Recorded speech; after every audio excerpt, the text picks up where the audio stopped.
सिद्धेभ्यः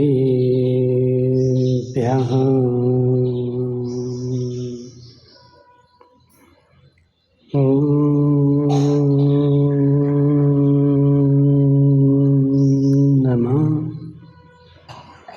सिद्धेभ्यः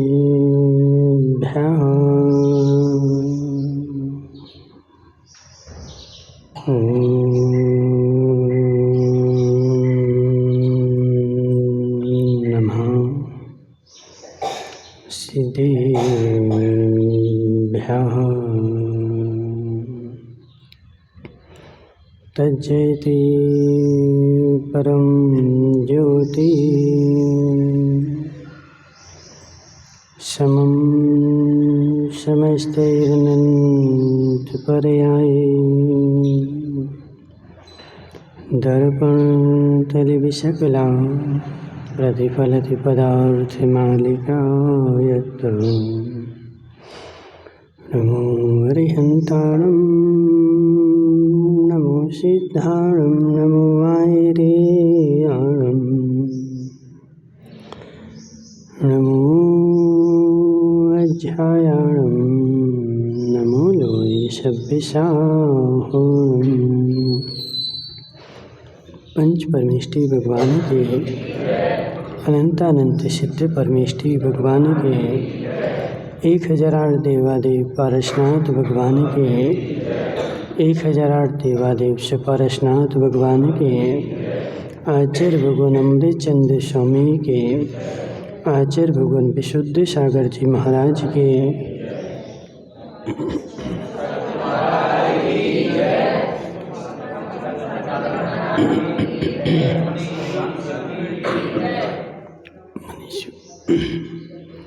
तीर्थंकर भगवान की दिव्य देशना शायद बार वाणी जयवंत हो। आचार्य भगवान अमृतचंद्र स्वामी पुरुषार्थ सिद्धि उपाय ग्रंथ में समझा रहे हैं कि हे जीव, चोरी जो है वह हिंसा है। चोरी करने वाले को हिंसा का पाप लगता है और जो चोरी करता है उसके सारे व्रत निष्फल हो जाते हैं। अजित भाई, चोरी करने वाला पाप का बंद करता है। यहाँ पर कोई प्रश्न कर रहा है कि हे आचार्य भगवान, आपने कहा कि चोरी करने वाले के सारे व्रत निष्फल हो जाते हैं, तो मुनिराज के व्रत भी निष्फल हो जाने चाहिए। क्यों? क्योंकि वह भी तो चोरी कर रहे हैं ना। अरहंत भगवान भी चोरी कर रहे हैं ना। अरहंत भगवान के सारे व्रत निष्फल होना चाहिए, उनका केवल ज्ञान नष्ट होना चाहिए, क्योंकि आपने परिभाषा बनाई अदत्ता दानम स्त्रियम। ठीक है ना? अदत्ता दानम स्त्रियम। ओम प्रकाश जी नहीं पढ़ा? क्या पढ़ा? कहाँ पढ़ा? अदत्ता दानम स्त्रियम, यह जो है तत्वार्थ सूत्र का सूत्र है, 7वें अध्याय में आया है। अदत्ता दानम स्त्रियम, बिना दी हुई वस्तु को ग्रहण कर लेना चोरी है। जो वस्तु तुम्हें किसी ने दी नहीं है गजराज भाई, जो वस्तु तुम्हें किसी ने दी नहीं है और वह तुमने ग्रहण कर ली, तो वह तुम्हें चोरी का दोष लगेगा, चाहे वह बीच रोड से भी क्यों ना उठाई गई हो। क्या बोल रहे हैं? हाँ, नित्यतम वा पतितम वा विवृषतम वा, सांप का जाल पड़ा ना, गिरी हुई, पड़ी हुई, रखी हुई, विस्मृत हुई। ठीक है, 4 चीजें बताई कल्याण जी। गिरी हुई, रखी हुई, पड़ी हुई, विस्मृत हुई, चारों वस्तुओं को उठाने में चोरी का दोष लगता है, जिसके ऊपर तुम्हारा अधिकार नहीं और वह वस्तु तुमने उठा ली, वह तुम्हें चोरी का दोष लगेगा। अब तुम जम्बू भाई भले कहो महाराज रोड पे डली थी, रोड पे डली थी ना, और रोड पे डली थी इसलिए मैंने उठा करके जेब में रख ली। मैं नहीं उठाता तो दूसरा उठा लेता। तुम इतने दयालु कब से हो गए? और बेचारा फिर जाएगा सो कहाँ? मंदिर में दान कर आएगा। दान करना ना, अपनी पेटी खोलो। अजित भाई बराबर है कि नहीं? दान करना ना तुम्हें, तो दान करने के लिए अपनी पेटी खोलो ना। दूसरे के धन का दान होता है। अब फिर सुगन चंद जी जाएंगे, बगल वाले की तिजोरी चुरा करके लाएंगे और मंदिर में दान कर आएंगे। बोले मुझे तो दान करना है। दान करना, अपनी तिजोरी खोलो। दूसरे की वस्तु का दान नहीं होता है, नियम निज की वस्तु का दान होता है। अब दूसरे की वस्तु रोड पर डली थी, उसने क्या दान करने के लिए डाल दी? गजराज भाई दान करने के लिए डाली क्या? क्यों डाल दी? गिर गई होगी, रखी होगी, कुछ भी, कोई भी कारण हो सकता है। उसने दान करने के लिए रोड पर नहीं डाली। और बेचारा कौन, बाबूलाल जी बड़ौदिया वाले गए और रोड पे से उठा के ले आए और मंदिर में डाले आए। बाबूलाल जी, वो तुम्हारा दान नहीं कहलाएगा, वो तुम्हारा दान की कोटि में नहीं आएगा। वह रोड पर डली हुई थी, वह तुम्हें चोरी का दोष लगेगा। दान करने का शौक है, निज के जेब में से निकाल करके और फिर दान करो।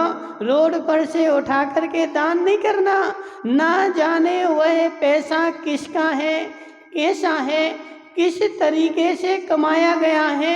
हो सकता है रोड पर पैसा डला था और तुमने उसको उठा लिया, वह किसी कसाई का था। जरा, किसी कसाई का था और वह कसाई जो था ना, मुर्गे को बेच करके लाया था और उसका रोड पर गिर गया और तुमने वह मुर्गे से जो पैसा आया था वह पैसा तुमने मंदिर की गुल्लक में डाल दिया। अब वह ढूंढते हुए आया, उसको मिला नहीं। उसको पैसे की ज़रूरत थी लेकिन उसके घर में मुर्गा था नहीं। अब वो एक की जगह 4 छोटे छोटे बच्चों को बेचने जाएगा और फिर पैसा लाएगा। उसके जिम्मेदार तुम बन गए। 4 मुर्गों को कटना पड़ा तुम्हारे कारण।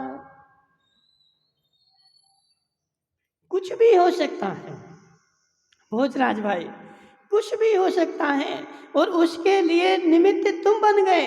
नहीं उठाते, वो आता बेचारा और आकर के वह अपने पैसे उठा लेता और वह जो 4 छोटे छोटे मुर्गे लाया था बेचने के लिए वह नहीं बेचता। उसको पैसे की ज़रूरत थी, उसके पैसे मिल गए, लेकिन तुमने वो मंदिर में डाल दिए थे, इसलिए 4 मुर्गों को और कटना पड़ रहा है तुम्हारे कारण। रोड पर डले हुए किसके हैं, कैसे हैं, किस उद्देश्य से वो लाया था, कहाँ से लाया था, कहाँ ले जा रहा है, तुम्हें क्या पता?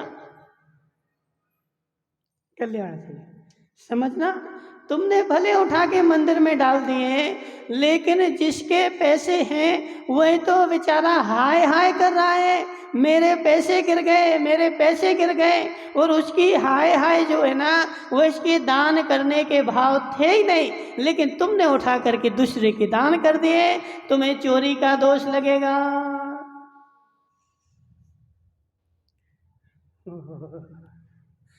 हरकचंद जी बराबर है कि नहीं? बिल्कुल बराबर है ना। इसलिए देखो, रोड पर से उठाई हुई चीज कुछ भी डला हो, भले 1 किलो सोना डला हो, कुछ भी डला हो, ठीक है ना। लेकिन श्रावक के लिए देखो, 6 ढालाकार ने बोला है, जल मृतिका बिन और शेष नहीं गहे दत्ता। पढ़ा नहीं पढ़ा कल्याण जी? पढ़ोगे जब पता चलेगा।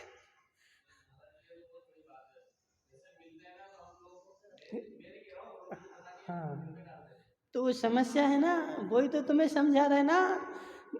जल में कावन और शेष नहीं गहे दत्ता, श्रावक के लिए छूट दी गई है। वह बिना दिया हुआ जल ले सकता है और बिना दी हुई मिट्टी ले सकता है। वो एक ट्राली नहीं, जैसे लोटा लेकर के गए, वो हाथ धोना थे, वही तो बोल रहे हैं, तो एक ठेला थोड़ी बोल रहे हैं, उसके लिए थोड़ी बोल रहे हैं। जंगल के लिए लोटा लेकर के गए, अब हाथ धोना थे तो वहीं हाथ धोए और वहीं छोड़े आया। ठीक है, घर लेकर के नहीं आया। वरना कल्याण जी बोलने की जी महाराज ने अच्छा बोल दिया कि जल और मिट्टी ले सकते हैं, तो हम आज से एक काम करेंगे, एक टैंकर ले लेंगे, एक ट्राली ले लेंगे और मिट्टी भर भर के बेचेंगे। ठीक है ना, भर भर के नहीं, तो जल और मिट्टी के बिना वो भी तुम्हारा प्रयोजन भूत। ठीक है ना, प्रयोजन भूत। बिना दिया हुआ जल मिट्टी ले सकते, लेकिन दूसरे की चीज रोड पर पड़ी हुई है, डली हुई है, उसको तुम्हारा उठाने का किंचित मात्र भी अधिकार नहीं है। जहां पड़ी है वहीं पड़ी रहना। अब तुम्हें ज्यादा नहीं सोचना कि महाराज कोई उठा ले जाएगा, जो ले जाएगा वो पाप का बंद करेगा। तुम क्यों बंद कर रहे? जैसा उपयोग करेगा वैसा बंद होगा। तुम दूसरे की वस्तुओं के बारे में क्यों सोच रहे? हे जीव, निज के बारे में तो सोच। निज की तिजोरी भरी रखी हुई है, उसके बारे में तो बेचारे ने आज तक नहीं सोचा कि मैं मर जाऊंगा फिर कौन खाएगा। अजीत भाई समझो जरा, निज की तिजोरी में इतना सारा भरा रखा है कि पूरे जीवन भर खा नहीं पाएगा, लेकिन निज के बारे में आज तक नहीं सोचता कि यदि मैं मर गया तो कौन खाएगा। उसमें तो और आने दो, और आने दो, और रखते जाओ। लेकिन रोड पर 2 रुपया भी डले हों तो बेचारे को दया आ जाती कि कोई उठा नहीं ले जाए, चलो मंदिर में डाले आए। ऐसे निज की पेटी खोल करके डालो कि मैं मर गया तो इसको पैसे को कौन खाएगा। इसलिए निज के पैसे के बारे में तो पहले सोचना सीखो।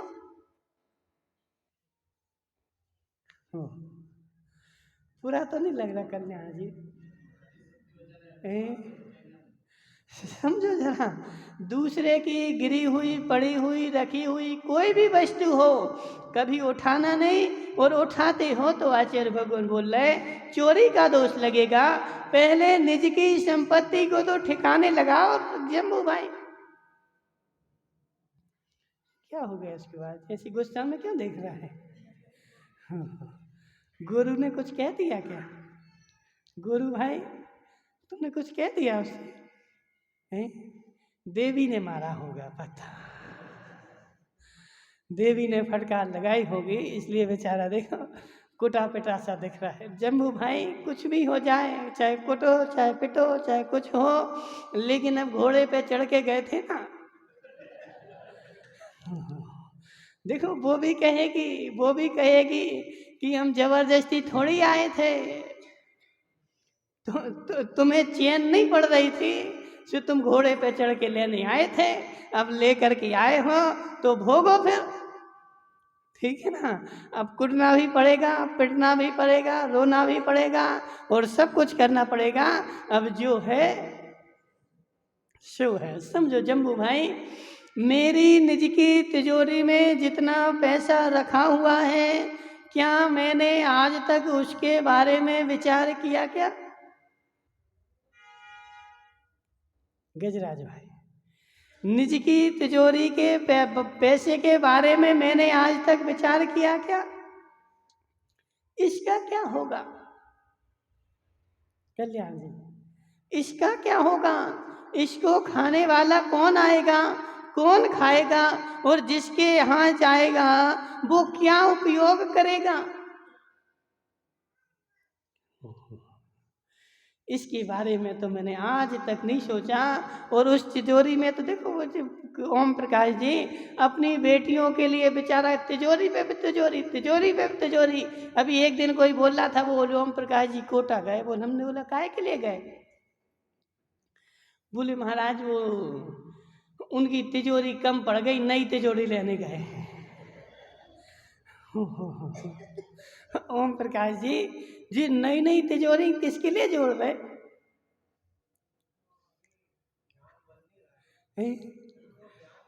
नई नई तिजोरी किसके लिए जोड़ रहे? मेरी बेटियां आएंगी और मुझे जला देंगी और ये तिजोरियां दोनों उठा उठा करके ले जाएंगी और फिर वो करेंगी क्या उसका पता है?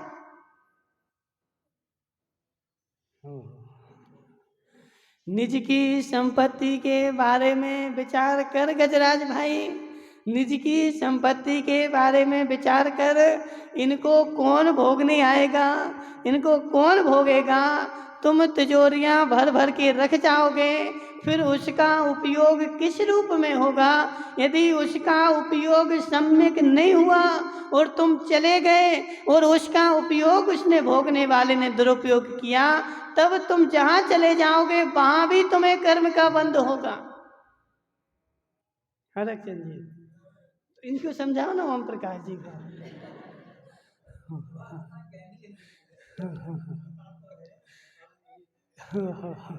सुनो जरा, नई बात सुनो, नई बात कल्याण जी। तुम्हारी तिजोरी में बंद पैसा रखा हुआ है और तुम पूरे जीवन भर कमा कमा करके और जोड़ करके चले जाओगे, उसको भोगने वाला दूसरा आएगा। अब वह उस पैसे को किस रूप में भोग रहा है? यदि हो सकता है उसने शराब की फैक्ट्री खोल ली,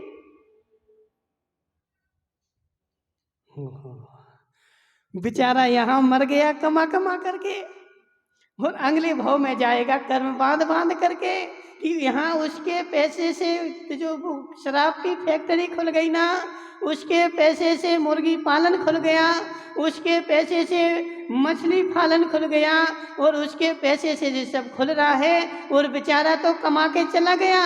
इसका अब कुछ भी दोष नहीं, इसने कहा भी नहीं, कुछ भी नहीं, लेकिन फिर भी अगले भाव में भी वह पैसा इस यह रख के गया था, तो अगले भाव में भी यह पैसा इसके लिए दुखदायक बनेगा।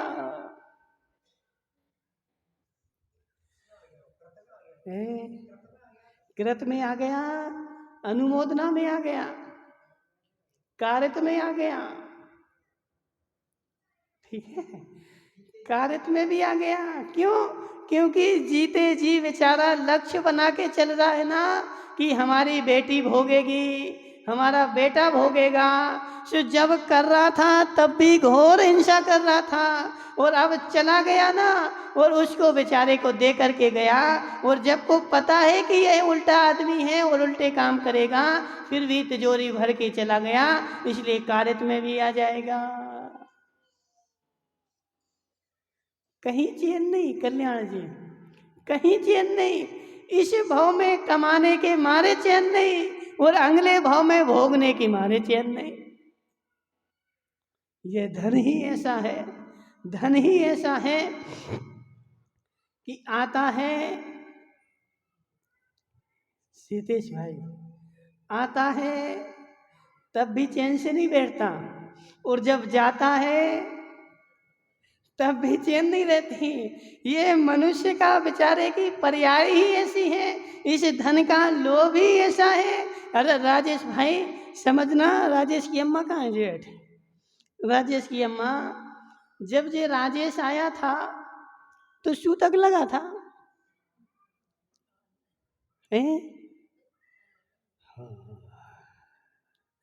राजेश भाई जब तुम आए थे तो सारा परिवार तुम्हारा और सारे कुटुंब वाले तुम्हारे धर्म कार्य से वंचित हो गए थे।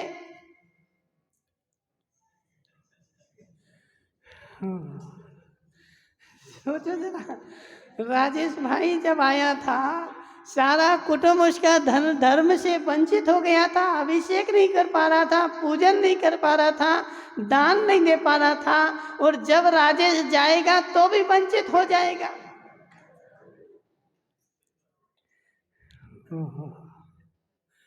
आया था भूरिया भाई, आया था सूतक लेके आया था और जाएगा तब भी सूतक देकर जाएगा। क्यों? क्योंकि खोटे काम करने आया है ना।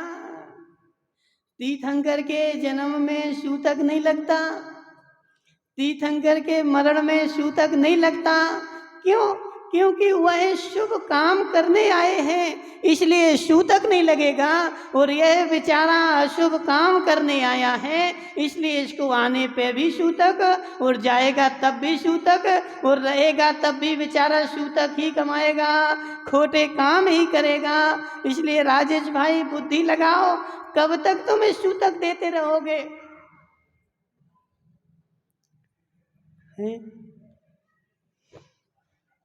राजेश भाई विचार तो करो एक बार जरा, मैं कब तक लोगों को धर्म कार्य से वंचित करता रहूंगा? मैं कब तक जन्म मरण करता रहूंगा? मैं आता हूँ तो सूतक दे करके, और जाता हूँ तो सूतक दे करके सारे लोगों को अंतराय देता हूँ, और स्वयं अंतराय का बंद करता हूँ। एक बार विवेक जगाओ कि मुझे अब सूतक नहीं देना है और नहीं सूतक लगाना है। जब विवेक जगेगा तभी काम होगा। जैसे इसका शरीर है ऐसे ही वो पैसा है, जब आता है तब भी चैन से नहीं बैठने देता है, और जब जाता है तब भी चैन से नहीं बैठने देता है, और जीवन भर भी चैन से नहीं बैठने देता।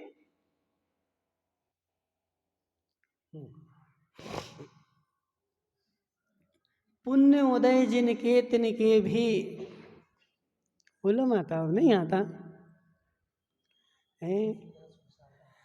पुण्य उदय जिनके तिनके भी, नाही सदा सुख साता। कल्याण जी बोलो ना जरा, नहीं बोलोगे? देखो तुम लोग बिल्कुल देखो, आत्मा का ध्यान करने तो बैठ गए, लेकिन जिनवाणी का ध्यान किया ही नहीं आज तक। जम्पू भाई जिनवाणी का ध्यान किया ही नहीं, तेरा जिनवाणी भी पढ़ के देखो। पुण्य उदय जिनके तिनके भी, नाही सदा सुख साता। कहाँ लिखा भोजराज भाई? कौन सी जिनवाणी में है? हाँ। दीपेश की अम्मा, तुम पढ़ती वैराग्य भावना, फिर भी वैराग्य नहीं हुआ।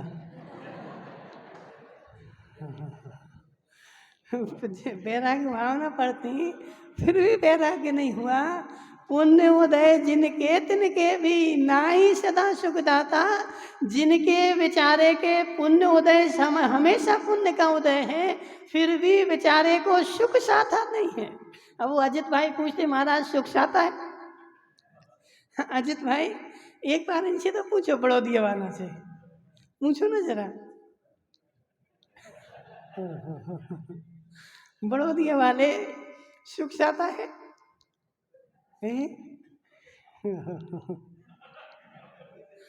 क्या हो गया? क्या बोल रहा राजेश भाई?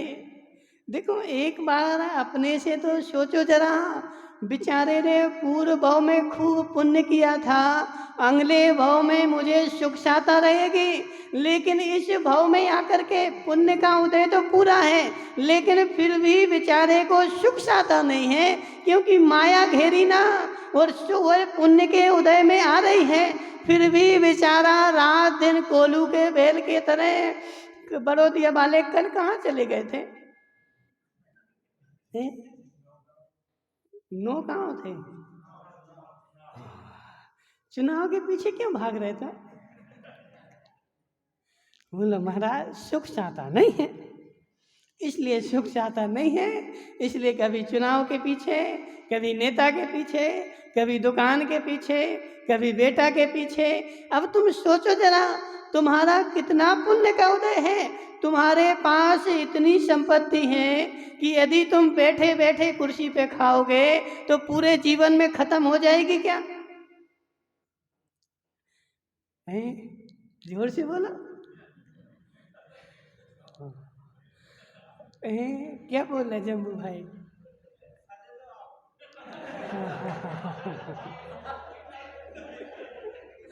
नहीं, हे बेचारो, हे बेचारो, बेचारो जरा हम नहीं फंसाते, तुम फंसे हुए हो जो बताते हैं।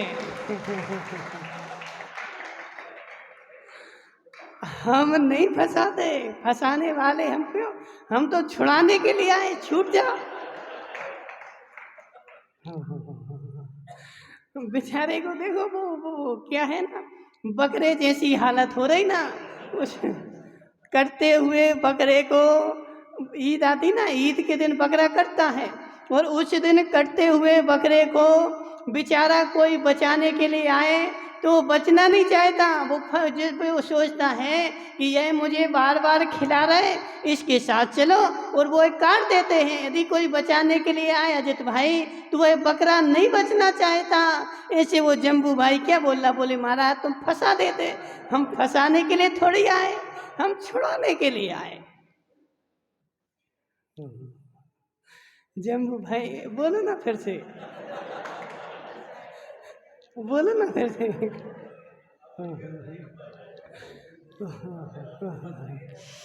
तुम फंसे हुए हो, तुम फंसे हुए हो, और ये हम तुम्हें बताने के लिए आए कि हे जीव, तुम फंसा हुआ है, छूट जा जरा, इस संसार के चंगुल से छूट जा।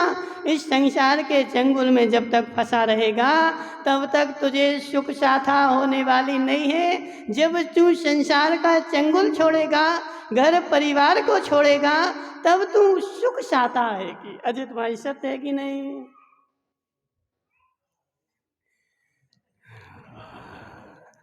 जब तक तुम चार दीवारी में कैद है, उस एक लाइन और आती उस बैराग भावना में, वो हमें याद नहीं आ रहे कौन सी आती है। घर बार बेरी हैं जग जी के, बोलो ना माताओं, किसको आती है?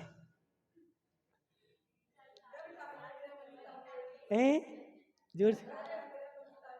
हाँ, घर का आग्रह बनिता बेरी नहीं बेड़ी, बेरी नहीं बेड़ी, घर का आग्रह बनिता बेड़ी, और परिजन हैं रखवाले। देखो पीयूष की अम्मा क्या बोल रहे हैं, नहीं भाई तुम सही बोल रहे हैं, सुनो जरा।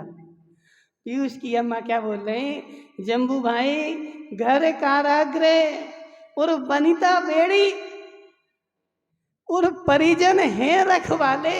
घर जो है ना तुम्हारा वो कारागृह है, उस घर की चार दीवारी में है बेचारे जम्बू भाई, तुम उस घर की दीवारी में बंद है। और तुम्हारी बनिता, बनिता मतलब है? नहीं पता? अब बेचारा देखो सोच में पड़ गया, बोले क्या बोले, बनिता बेड़ी यानी तो तेरी जो पत्नी है ना वह तेरी बेड़ी है, और घर परिजन हैं रखवाले, घर परिवार तेरा रखवाला है। सुगन चंद जी अपने बेटों को बेड़ी डाल दी, और बेचारा बाहर कुर्सी डाल करके रखवाली कर रहा है कि ये भाग नहीं जाए, इसलिए बेड़ी डाल दी। वह बनिता जो है ना वह तेरी बेड़ी है, उसके चक्कर में तू बेचारा भाग नहीं पा रहा। राजेश भाई सत्य है कि नहीं है? सत्य है कि नहीं? घर में तू जिस रह रहा है वह घर तेरा कारागृह है, और तेरी देवी तेरी बेड़ी है। घर छोड़ करके तो तू फिर भी भग जाता था, लेकिन जब से बेड़ी पड़ी गजराज भाई, तब से देखो घर के बाहर सुहाता भी नहीं है। हाँ ना तो बोला, जब से बेचारे को बेड़ी पड़ी, जब से घर के बाहर सुहाता भी नहीं है। चला भी जाए तो वो बेड़ी डली ना बार बार लौट करके आ जाता है, जैसे वह थान पे बंधा हुआ बैल। हे बैलो, तुम तो बिना सींग पूंछ के बैल हो। देखो बुरा नहीं मानना, और मानोगे तो क्या करोगे? गांधी जी मानोगे तो क्या करोगे बता? समझना, बिना पूंछ सींग के बैलो, उस बैल के तो पूंछ है सींग है, इसलिए वह बंधने के लिए बार बार आ जाता है। और तेरे तो ना पूंछ है न सींग है, फिर भी तू बंधने के लिए बार बार उसी कारागृह में आता है। वह वनिता तेरी बेड़ी है और घर परिवार वाले रखवाले हैं, वह बार बार देखते हैं बेटा सुखी है कि नहीं। ऐसा तो नहीं कि घर से बाहर जाने का विचार कर रहा हो।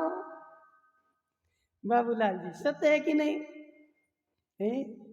सत्य है। देखो, बाबूलाल ने गोरू के पांव में बेड़ी डाल दी, और अब घर में क्यों रह रहे बताओ? बाबूलाल जी क्यों रह रहे घर में, नहीं बताओगे? बोले महाराज, रखवारी करनी पड़ेगी ना, जी सारा रखा हुआ है, जी भग नहीं जाए छोड़ के, इसलिए परिजन है रखवारे। यह तुम्हारे परिजन जो हैं वह बेचारे तेरे रखवारे हैं कि तू घर छोड़कर नहीं चले जाए, इसलिए तेरी सांस संभाल करते हैं, तेरी पूंछ परख करते हैं, तेरी सेवा करते हैं, ताकि तू घर छोड़ करके नहीं चला जाए। इस कारागृह रूपी घर में तू बंधन में है जम्बू भाई। महाराज को दोष दे रहा है, महाराज को दोष दे रहा है कि महाराज तो फंसा देते हैं। जम्बू भाई, तुमने अपने पिताजी को दोष नहीं दिया, अपने पिताजी को दोष नहीं दिया, अपने इनको, जी तुम्हारे काका जी है सुगंचन जी है? बड़े पापा हैं सुगंचन जी। जम्बू की जब शादी होना थी तो तुम देखने गए थे? हाँ ना तो बोलो, देखने गए थे कि नहीं गए थे? गए थे तुम देखने? हाँ। हम इनसे बोलो ना कि फंसा देते हैं। जम्बू भाई, इनसे बोलो ना सुगंचन जी से, तुम फंसा देते हो। जे फंसाने गए थे और तुम फंस करके बैठ गया है, और महाराज को उल्टे दोष दे रहा, हम तो छुड़ाने के लिए आए हैं। घर वाले जो तेरे हैं ना, वह घर वाले तुझे फंसाते हैं, हम तुझे छुड़ाने के लिए आए हैं। हे जम्बू भाई, विचार कर जरा और छूट जाए झंझटों से। जब तू झंझटों से छूटेगा तब ही तुझे सुख शांति आएगी। आज आज समझ जा, अनंत काल बाद समझेगा, लेकिन सत्य तो यही है। नेमीचंद जी नींद आ गई? नेमीचंद जी नींद आ गई? समझो जरा जम्बू भाई, एक इसको प्रिंस को पकड़ लेते, बुरा तो नहीं मानोगे? प्रिंस भाई, क्या हुआ,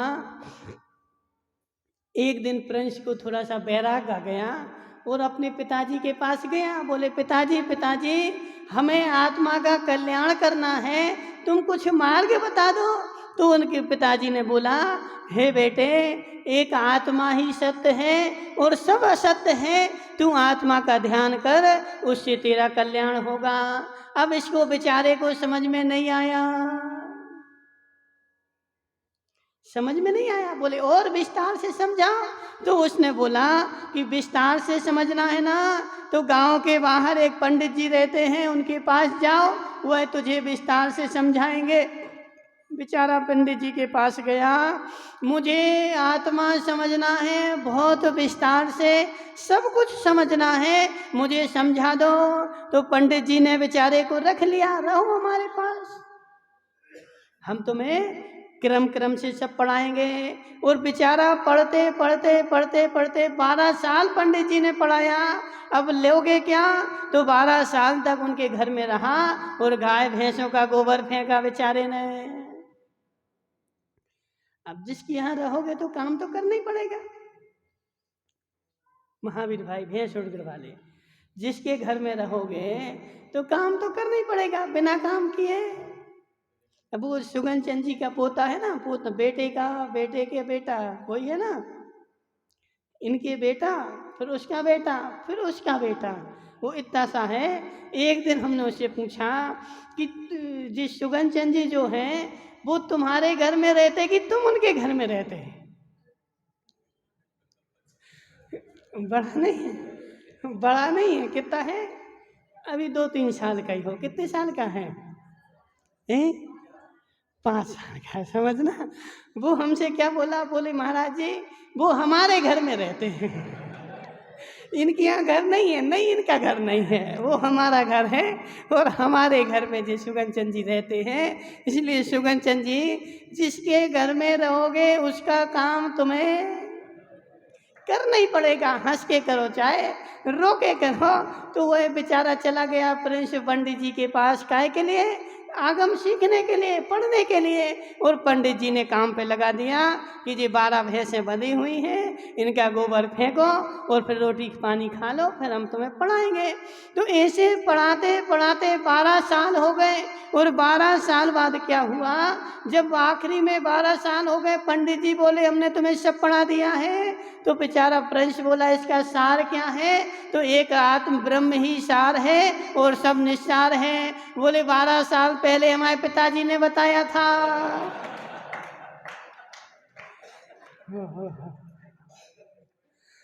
12 साल पहले हमारे पिताजी ने बताया था। मैं 12 साल तक गोबर फेंकता रहा। प्रिंस भाई 12 साल हो गए, वो 12 भैंसों का गोबर 12 साल तक बेचारा फेंकता रहा। लेकिन 12 साल पहले पिताजी ने बताया था, तब उनकी बात नहीं मानी और पंडित जी के पास पढ़ने गया। ऐसे जम्बू भाई, जम्बू भाई, जम्बू भाई, समझ जाओ। नहीं समझोगे? हैं? नहीं समझोगे? जम्बू भाई समझ जाओ जरा, ये घर जो है यह बंधन है। ये तेरी देवी जो है वह बेड़ी है। घर वाले जो हैं वह तेरे रखवाले हैं। समझ जा और आज ही छोड़ के भाग जा। और नहीं छोड़ रहा है तो अनंत काल भी जब भी समझेगा सत्य यही है। फर्क है जी, जोर से बोलो, बराबर है। जम्बू भाई बराबर है, यही मार्ग है, यही सत्य है। घर जो है तेरा कारागृह है। घर में रह के आज तक भी किसी का कल्याण नहीं हुआ। घर में रह करके आज तक कोई छूटा नहीं है। यदि घर में रह करके कल्याण होता तो तीर्थंकर क्यों त्यागे? ओम प्रकाश जी बोलो ना। देखो जम्बू भाई भैंस उड़कर वाले, अब जी ओम प्रकाश जी क्यों नहीं बोल रहे हैं? ओम प्रकाश जी समझो जरा, आज समझो तो भी सत्य यही है, कल समझो तो सत्य यही है, अगले भाव में समझो तब भी सत्य यही है, और अनंत काल बाद संसार में भटकने के बाद समझो तब भी सत्य यही है। सत्य अनंत काल बाद भी भटकने वाला नहीं है। जम्बू भाई फेंको खूब गोबर, फेंको खूब गोबर। जब तक गोबर फेंकते रहोगे तब तक सत्य नहीं आएगा। सत्य यही है, एक आत्म ब्रह्म ही सत्य है और संसार में सब असत्य है। इसको जानना ही पड़ेगा। इसको जाने बिना तेरा कल्याण होने वाला नहीं है। आज समझ ले तो संसार में भटकना तेरा रुक जाएगा। नहीं समझोगे तो बेचारा देखो महाराज को दोष दे रहा, बोले महाराज फंसा देते। जम्बू भाई मैं फंसाने नहीं, छुड़ाने आया हूँ। बोलो ना कल्याण जी जम्बू से, नहीं बोलोगे?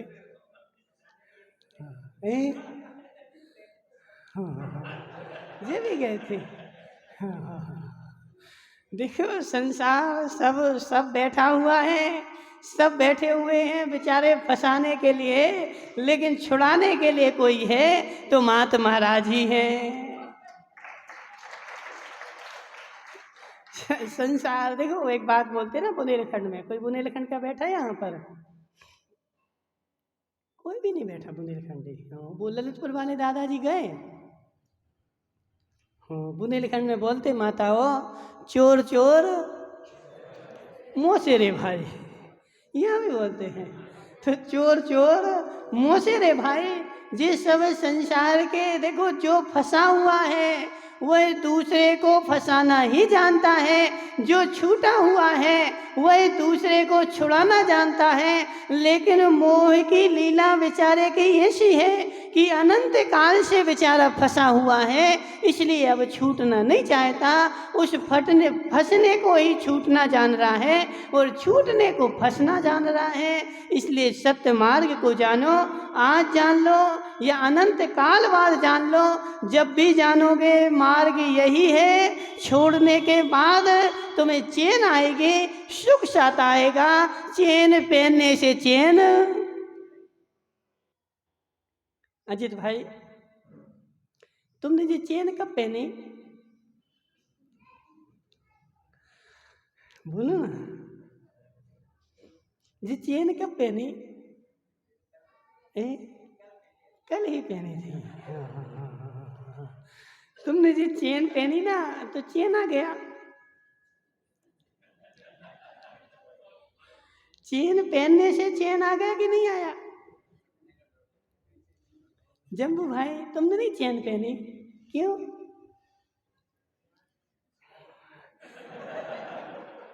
क्या बोल रहा है? चैन आ गई? चैन आ रहा। जम्बू भाई, तुम्हारे पास चैन है कि नहीं? चैन है कि नहीं? कहाँ है चैन? कहाँ है चैन?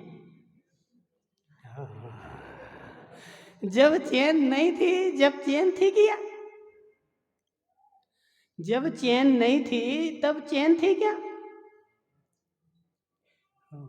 देखो वो क्या बोल रहा, बोले महाराज, जब मेरे घर में चैन नहीं थी तब मुझे चैन नहीं थी, वो चैन आ गई ना, इसलिए चैन आ गई। जम्बू भाई, वह चैन तेरे चैन का कारण नहीं है। वहां पे देखो सामने क्या लिखा, सामने देखो खंबे पे क्या लिखा, क्या लिखा? जोर से बोलो ना। हो। जम्बू भाई, क्या लिखा वहां?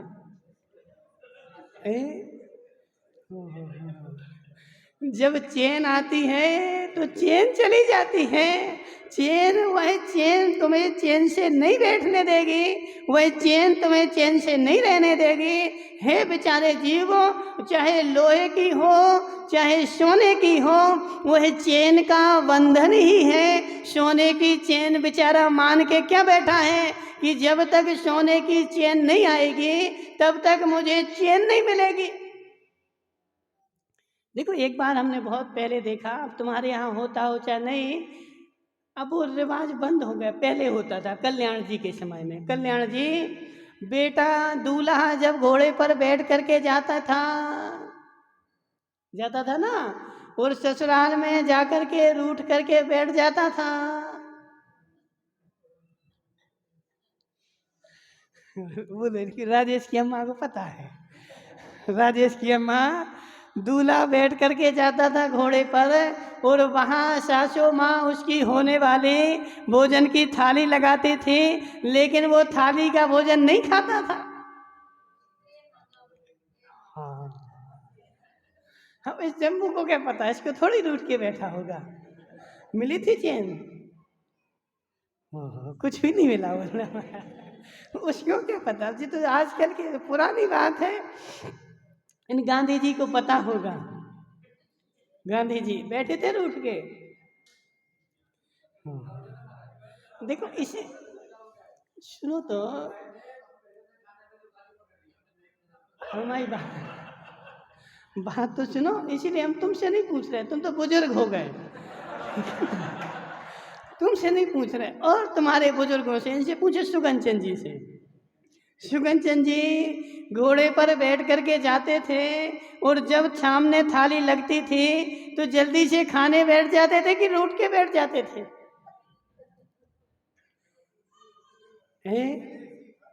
रूठ के बैठते थे। क्यों? क्योंकि मुझे चैन नहीं देना, जब तक चैन नहीं दोगे तब तक मुझे चैन नहीं आएगा। वह दूल्हा भी बेचारा भोजन तब करेगा तब थाली में चैन रखवा लेगा। राजेश की अम्मा ऐसे ही है कि नहीं? देख लो, ऐसा ही है। तो समझो जरा जम्बू भाई, वह चैन जो है ना तेरे चैन का कारण नहीं है, तुझे बेचैन करने का कारण है। जब तक तेरे गले में चैन रहेगी तब तक तुझे चैन नहीं आएगी और चैन की नींद नहीं आएगी। चैन, अभी वो बोल रहे थे, कौन लोग बाग बोल रहे थे, अब नाम तो नहीं बताएंगे, संसार का सबसे बड़ा दुखिया कौन है? कल्याण जी, संसार का सबसे बड़ा दुखिया कौन है? धनपति है। धनपति संसार का सबसे बड़ा दुखिया है। बेचारे उस धनपति को इतनी टेंशन कि रात में नींद भी नहीं आती, गोलियां खानी पड़ती हैं। नींद की गोली खाएगा तब उसको नींद आएगी, बिना गोलियां खाए नींद ही नहीं आती। सबसे बड़ा दुखिया वही है। और संसार का सबसे बड़ा सुखिया कौन है? जो लेटते ही नींद आ जाए। कल्याण जी, लेटते ही नींद आ जाए, भले नीचे फर्श हो, चाहे प्लाई हो, चाहे गद्दा हो चाहे नहीं हो, चाहे तकिया हो चाहे नहीं हो। अब बेचारे इतनी आदत आ गई, बोले बिना गद्दे के नींद नहीं आती, बिना तकिए के नींद नहीं आती। रमेश भाई, बिना तकिए की नींद नहीं आती, बिना गद्दे की नींद नहीं आती। और अच्छे मोटे मोटे गद्दे होने के बाद भी 4 गोलियां खानी पड़ती, 12 बज रहा, 1 बज रहा, 2 बज रहा, और फिर भी नींद नहीं आएगी। हे धनपति, तू धनपति तो है लेकिन सुखिया नहीं है, तुझे सुख साता नहीं है। सबसे बड़ा दुखिया तू ही है। कोई उधार ले गया जम्बू भाई, अब रात में मस्तिष्क में चलेगा, वो आया नहीं, इतने दिन हो गए, इतने दिन से आया नहीं, इतने दिन की बोल के गया था, और उस टेंशन में बेचारे को नींद ही नहीं आएगी। भले अच्छा मोटा गद्दा हो, कितना मोटा है जम्मू भाई? गद्दे पे सोते कि चिटाई पे सोते? गद्दे पे सोते ना। अच्छा, मोटा होगा कि इतना पतला है? इतने मोटे गद्दे पर सो कर के भी बेचारे को नींद नहीं आ रहे, और नींद के लिए फिर गोलियां खानी पड़ रही। अब अजित भाई ये बताओ कि ये सुखिया है कि दुखिया है? दुखिया है ना। और अपने आप को मान रहा है कि मैं संसार का सबसे बड़ा दुखिया हूँ। सुखिया वह है जिसको जहाँ लेट जाओ वहीं नींद आ जाए, लेकिन उस किसको नींद आएगी? जिसके पास सोना नहीं होगा। जिस दिन से सोना आया उस दिन नींद उड़ गई। रमेश भाई, सत्य है कि नहीं? जिस दिन से सोना आया उस दिन से मेरा सोना बंद हो गया, सोना चला गया। हे पुण्य की चेरी, हे जम्बू भाई, समझो बड़ा बात को, सत्य जो है वो आज भी सत्य है और अनंत काल भी बाद भी सत्य सत्य ही रहेगा। कभी भी तुम्हारा असत्य तुम्हारे मन का सत्य होने वाला नहीं है। और सुख साता तुझे तभी आएगी, कितने गद्दे जोड़ ले, कितने मकान बना ले, कितनी नोटों की गड्डियां रख ले, लेकिन तुझे सुख साता आने वाली नहीं। कल्याण जी, देखो क्या नाम इनका, अजित भाई, तुम इन कल्याण जी से पूछते हो सुख साता है कि नहीं? पूछते हो? आना तो बोलो। नहीं पूछते ना। क्यों नहीं पूछते? क्योंकि उनको पता है कि इसको सुख साता है ही नहीं है। ठीक है ना, उनको पता है ना कि घर में रहने वाले को सुख साता 3 काल में हो ही नहीं सकती। जब तक घर रहेगा तब तक सुख साता नहीं रहेगी। जब तू बंधनों से छूट करके खुले आकाश में रहेगा तो बीच जंगल में भी नींद आ जाएगी। बीच जंगल में भी सुख चाहता। देखो जम्बू भाई, अब बीच जंगल में रुक गए जम्बू भाई, तब कोई उठा के ले जाएगा, अब इतने करोड़ मांगेगा। अब जिसने घर बार छोड़ दिया, अब कुछ के पास कुछ है ही नहीं, तो उठाने वाला भी जानता है कि इनको उठा के ले जाएंगे तो खिलाना और पड़ेगा, है? वही तो बोल रहे ना कि उसको पता है। तो देखो महाराज को कोई उठा के भी नहीं ले जाता, क्यों? इनके पास कुछ है ही नहीं। तो सबसे बड़ी सुख चाहता उसको है, जंगल में भी रहो लेकिन कोई टेंशन नहीं। रमेश भाई, जंगल में भी रहो कोई टेंशन नहीं, और जिसके मस्तिष्क में टेंशन नहीं उसको सुख चाहता है, और जिसके मस्तिष्क में टेंशन है वह संसार का सबसे बड़ा दुखिया है। अब जम्बू भाई सोच रहा होगा मस्तिष्क में, बोले हमारी देवी अब घर जाएगी, फिर रोटी बनाएगी और ना जाने क्या बनाएगी। जम्बू भाई तुम्हें कितनी टेंशन, हमें कोई टेंशन नहीं।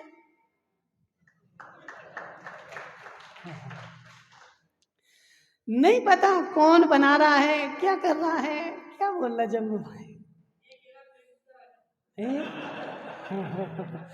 जम्बू भाई अभी तो तुम्हारा समय है, अभी तुम्हारा समय है, अभी जगह खाली है, आ सकते हो, समझो जरा। अब फिर बूढ़े हो जाओगे, दांत झड़ जाएंगे, लठिया आ जाएगी, फिर इसलिए कल 6 ढाला में बोला ना, कल 6 ढाला तुम लोग पाठ कर रहे थे, उसमें एक लान आई है,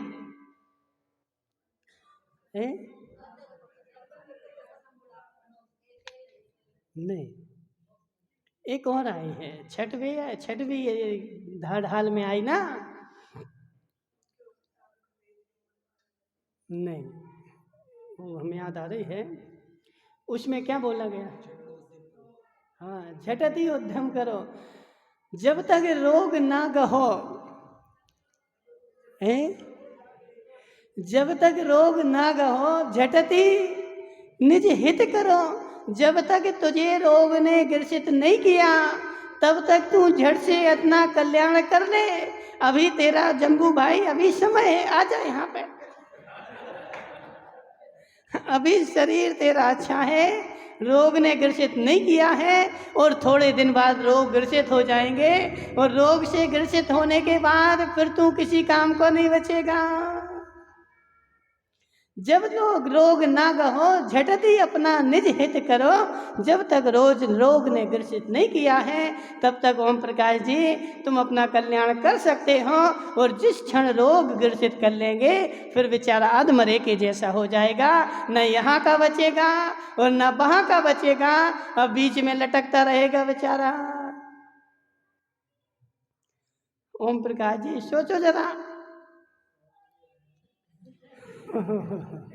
सोचो जरा, जब तक रोग ने ग्रसित नहीं किया तब तक तू अपना हित कर सकता है। अभी देखो अब समय तो खूब हो गया, जम्बू भाई तुम्हारी देवी अभी जाते ना तो रोटी खिलाती है, खिलाती है, परोसती भी है, क्यों परोसती है?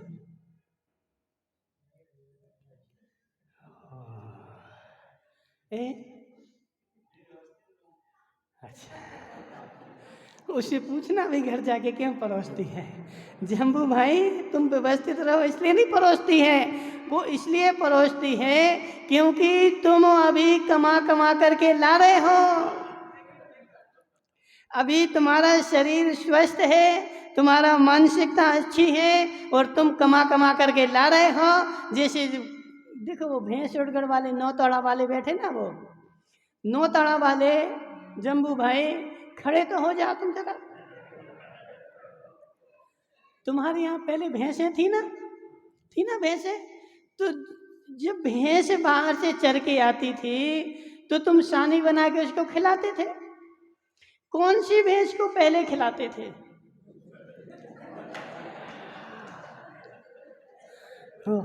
समझना, जो भैंस दूध दे रही हो उसको तुरंत सानी रख देते ले खाओ, और जो दूध नहीं दे रही उसको सूखा भूसा रख देंगे और वह सूखा खाने बैठ जाएगी। और जिस देखो जो दूध दे रही ना उसको अच्छी तुरंत बना के खिलाई जाती है। ऐसे जम्बू भाई तुम अभी दूध दे रहे ना, तुम ऐसे भूल में नहीं रहना कि देवी को हमसे प्रेम है इसलिए वो हमें खिलाती हैं। तुम दूध दे रहे ना इसलिए वो तुम्हें खिला रही हैं। जिस क्षण तुम्हारा दूध देना बंद हो जाएगा, हाथ पांव चलना बंद हो जाएंगे, फिर भी तुम्हें आधा घंटा इंतजार करना पड़ेगा। अब मेरी थाली लग के आ रही और सूखी रोटी आ जाएंगी, फिर तुम्हें माल मसाला मिलने वाला नहीं है। जब तक दूध दे रहे ना, कमा रहे और शरीर अच्छा है इसलिए सब तुम्हारी सेवा कर रहे हैं। और जिस क्षण तुम्हारा शरीर बेकार हो जाएगा फिर कोई सेवा करने वाला।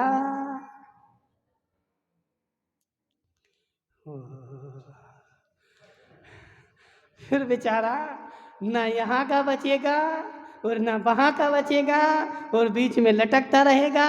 इसलिए जम्बू भाई अभी विचार बना लो, अभी समय है।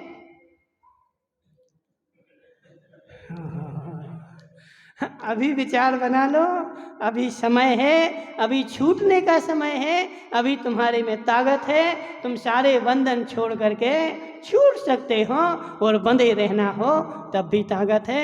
दोनों शक्ति तेरे पास है, लेकिन छूटे बिना कल्याण नहीं होगा, छूटना पड़ेगा। आज छूटो सो और अनंत काल बाद छूटो सो, मार्ग यही है, कोई दूसरा मार्ग नहीं है। बोले शांतिनाथ भगवान की। बोले बोले वर्ष 108 शुक्ल सागर जी महाराज की।